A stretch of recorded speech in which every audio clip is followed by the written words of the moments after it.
A geração mais conectada da história tem se tornado solitária? Centenas de likes, milhares de comentários, conversas simultâneas e, principalmente, amigos o tempo inteiro.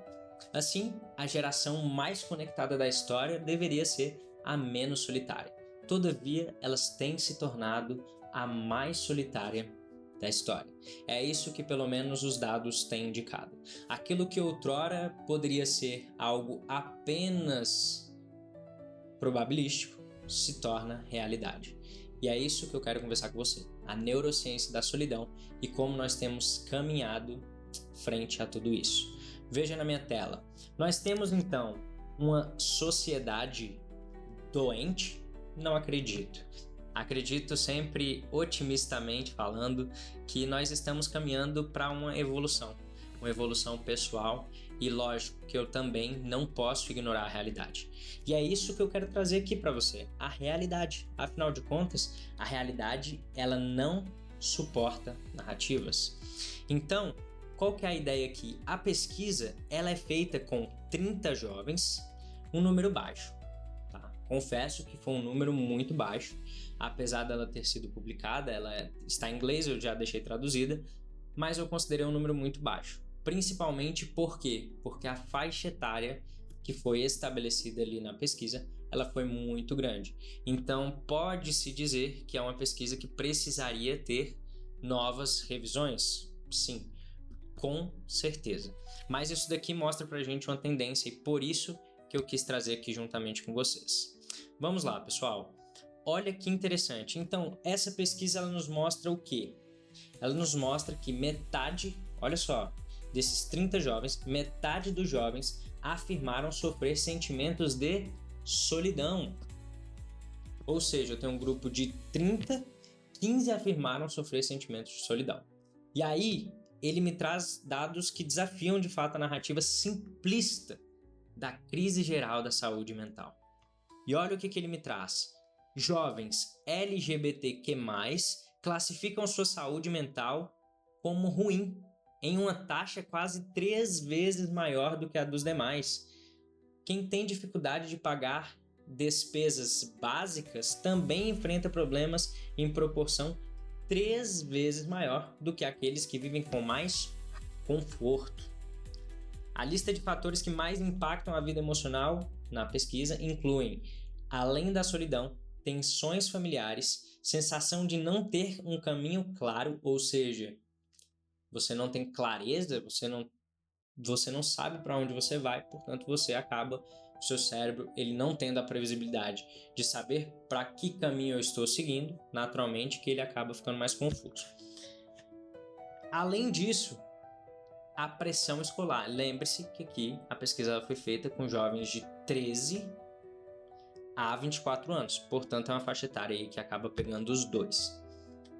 E principalmente, quando a gente vai falar aqui, e aí agora de dados mais complexos, né?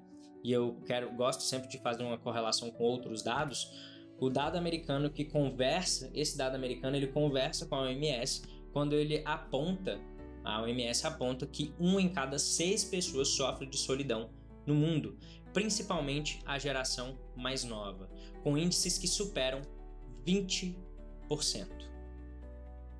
Show? Ou seja, 1/5 da população mais jovem sofre com solidão no mundo. Esse é um número alto?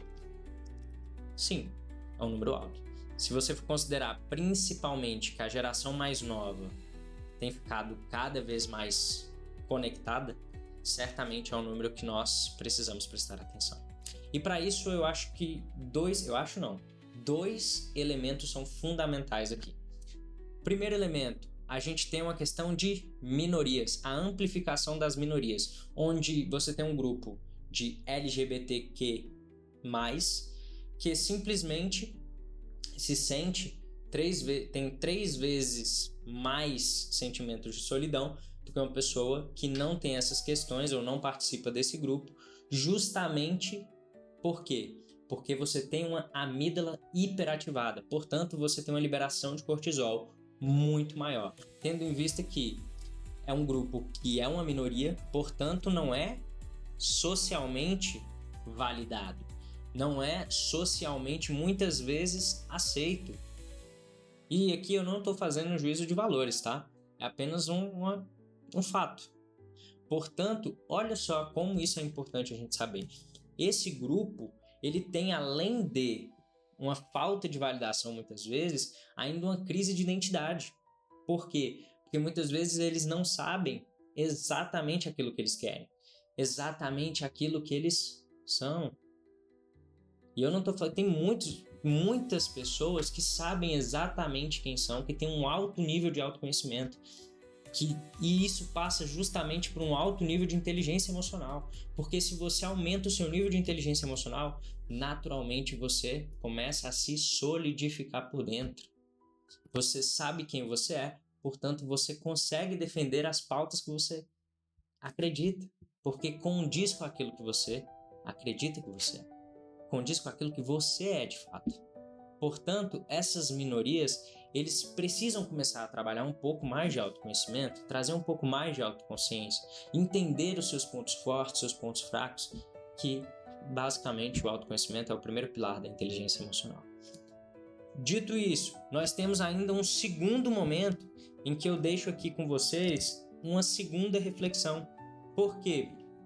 Porque esse dado, ele traz também consigo a liberação de cortisol, que é o hormônio do estresse. Então ali a pessoa ela tem justamente ali a sua amígdala, né, que é o centro ali das reações de luta ou fuga muito ativado, especialmente nessas minorias. Ótimo. Agora quando eu vou justamente para um segundo momento, esse segundo momento eu coloquei aqui conexão versus validação. O que isso significa na prática? Nós temos uma troca hoje muito perigosa, onde nós temos uma, entre aspas, uma relação de profundidade sendo deturpada em relação aos relacionamentos que nós temos. Isso por quê? Porque as redes sociais, ao mesmo tempo que elas nos aproximam, elas também nos afastam. Quem nunca teve a experiência de estar conversando com alguém e a pessoa está no celular? Justamente a ocitocina ali, muitas vezes, ela é atrapalhada. Qual que é a ocitocina? A ocitocina é basicamente o hormônio do amor. Então, aquele abraço que você poderia ter se não tivesse no celular, você já não tem mais. Aquilo que você desejava, hoje talvez você esteja perdido na frente de um celular. E lembre-se que o nosso cérebro, ele muitas vezes não sabe identificar aquilo que é real daquilo que é imaginário. Portanto, muitas vezes me perguntam, inclusive, sobre namoros virtuais. Nossa, mas eu ouvi falar agora que existe namoro virtual. Sim, as pessoas hoje em dia têm namoros virtuais, porque elas não conseguem mais distinguir aquilo que é real daquilo que é imaginário. A sua mente, ela tem basicamente a mesma experiência. Portanto, se você está em um web namoro, basicamente você vai ter a mesma experiência em vias relativas do que aquela pessoa que tem um comprometimento real. Porém, você também deixa de ter alguns outros aspectos em detrimento de outros.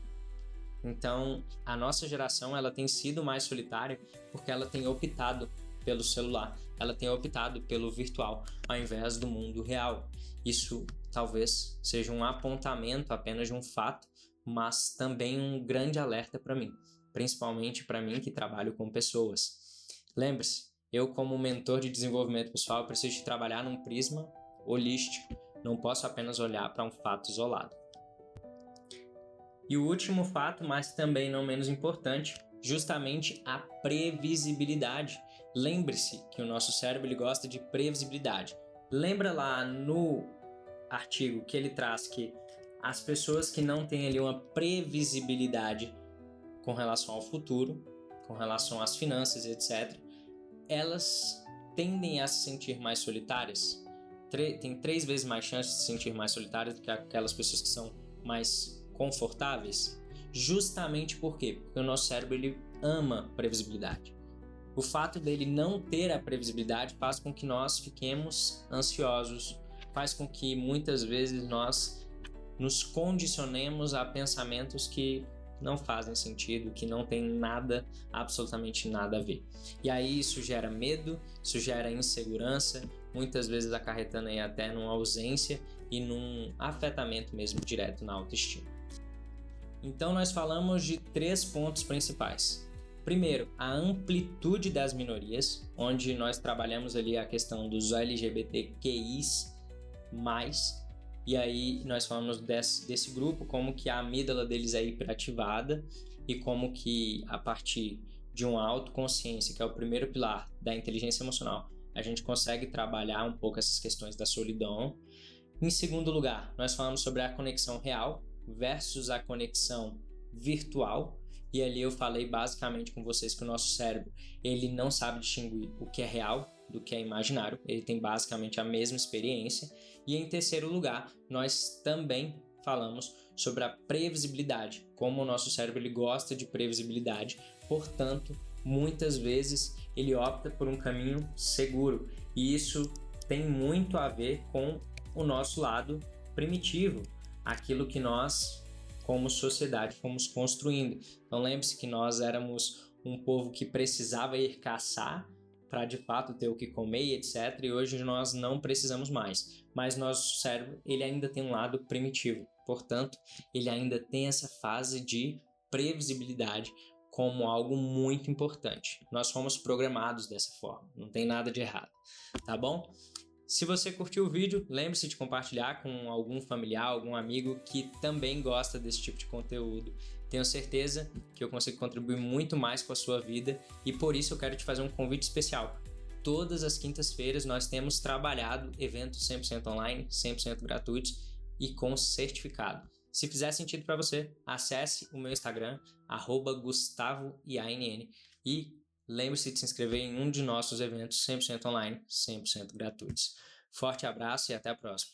Lembre-se, muito menos caos e mais comando. Fiquem com Deus. Ei, Gustavo, tu chegou com visão, mostrou que junto